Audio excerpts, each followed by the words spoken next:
Welcome to new TV Telugu. Prabhas Sandeep Reddy Vanga combination లో రూపొందుతున్న spirit నుంచి తాజాగా ఓ కీలక వార్త సోషల్ మీడియాలో హల్చల్ చేస్తోంది. ముఖ్యంగా ప్రభాస్ కెరీర్ లో తొలిసారి ఐపీఎస్ పాత్రలు నటిస్తున్నాడన్న టాక్ తో ఈ మూవీపై ఆసక్తి మరింత పెరిగింది. ఈ సినిమా నుంచి ప్రకాష్ రాజ్ తప్పుకున్నట్లు పుకార్లు షికారు చేస్తున్నాయి. గతంలో ప్రభాస్ ప్రకాష్ రాజ్ మధ్య సన్నివేశాలతో షూటింగ్ కూడా మొదలైందని టాక్ వచ్చింది. కానీ ఇప్పుడు తాజాగా జరుగుతున్న ప్రచారం ప్రకారం ప్రకాష్ రాజ్ ఈ ప్రాజెక్ట్ నుంచి తప్పుకున్నారని వార్తలు వినిపిస్తున్నాయి.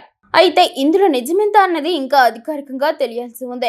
గతంలో విడుదలైన వాయిస్ టీజర్ ద్వారా ప్రకాష్ రాజ్ పాత్రకు సినిమాలో కీలక ప్రాధాన్యం ఉంటుందని అభిమానులు భావించారు.